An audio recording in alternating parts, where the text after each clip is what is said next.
ఈరోజు 26 ఆగస్టు 2025 మంగళవారం మధ్యాహ్నం కోటి డిఎంహెచ్ఎస్ ఆవరణలో Telangana medical and health outsourcing contract employees trade union ఆఫీస్లో రాష్ట్ర కార్యాలయంలో రాష్ట్ర కమిటీ సమావేశం జరిగింది.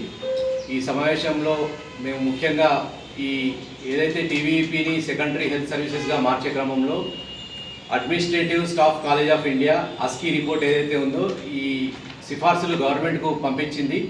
ఈ సంస్థ పంపించినటువంటి సిఫార్సుల్లో ఈ తీసుకున్న నిర్ణయాలు కానివ్వండి, అంటే గవర్నమెంట్కు చెప్పే క్రమంలో గ్రౌండ్ లెవెల్లో నుంచి ఏదైతే ఒక సిహెచ్సి మారుమూల గ్రామంలో ఒక 30 బెడ్ సిహెచ్సి 50 బెడ్ సిహెచ్సి దగ్గర నుంచి ఏరియా హాస్పిటల్స్ డిస్ట్రిక్ట్ హాస్పిటల్స్ వరకు అసలు స్టాఫ్ ప్యాటర్న్ ఎట్లా ఉండాలి, అక్కడ నీడ్స్ ఎట్లా ఉన్నాయి, అంటే ఈ జనాభా ప్రాతిపదికన ఎంతమంది స్టాఫ్ కావాలనేది దాన్ని సరిగ్గా పొందపరచలేదు.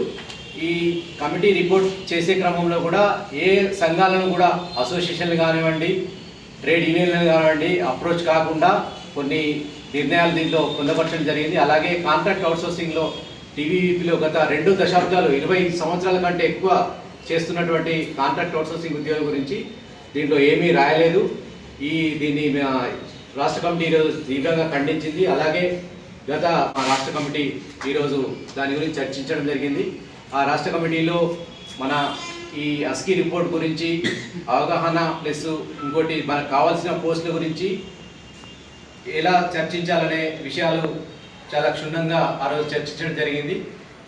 ఈ తెలంగాణ మెడికల్ అండ్ హెల్త్ మా అవుట్సోర్సింగ్ కాంట్రాక్ట్ ఎంప్లాయీస్ యూనియన్ తరఫు నుంచి కూడా గౌరవ ఆరోగ్య శాఖ మంత్రి దామోదర్ రాజేంద్ర సింగ్ గారికి మరియు టీవీపీ కమిషనర్ గారికి అలాగే ప్రిన్సిపల్ సెక్రటరీ గారికి ప్రభుత్వానికి ఈ నివేదిక తప్పుల తడకగా ఉంది, ఇది అమలు చేయకూడదు అని చెప్పేసి మాకు కావాల్సిన పోస్టులు అసలు యాక్చువల్గా కావాల్సిన నీడ్స్ ఏంటి పోస్టులు దాని గురించి కూడా నివేదిక మేము కూడా ఇవ్వాలని అనుకున్నాము, నిర్ణయించడం జరిగింది. ఈ సమావేశంలో ఈ ASCI రిపోర్టు మాత్రం మా యూనియన్ తరఫు నుంచి చాలా తీవ్రంగా ఖండించడం జరిగింది. ఇది ప్రభుత్వమే అసలు అమలు చేయకుండా కావాల్సిన పోస్టులను సరిగ్గా వసతులు ఏదైతే ఉన్నాయో ప్రజలకు ఆరోగ్యానికి ప్రభుత్వానికి మంచి పేరు తెచ్చేలా కావాల్సిన అవసరం ఉంది. ఈ రోజుల్లో చూసుకుంటే జనాభా పెరుగుదల ఎట్లా ఉంది, గత టీవీపీ ఏదైతే అప్పటి ఆంధ్రప్రదేశ్ వైద్య పరిషత్ ఏర్పడినటువంటి ఆ జనాభా ఎంత ఉన్నది దాన్ని బేరీజ్ వేసుకుంటూ ఈ ప్రజెంట్ కావాల్సిన అవసరాలకు తగ్గట్టుగా పోస్టులు పెంచాలని, క్యాడర్స్ పోస్టులు పెంచాలని, అలాగే రెగ్యులర్ ఉద్యోగులకు కూడా దీంట్లో ప్రమోషన్లు రాకుండా కొన్ని చాలా అవకతవకలు ఉన్నాయి. దాన్ని యూనియన్ ఖండించింది. ఈ ASCI రిపోర్టు కూడా మళ్ళీ ప్రభుత్వం పరిశీలించాలని మేము కోరుతున్నాం. Thank you.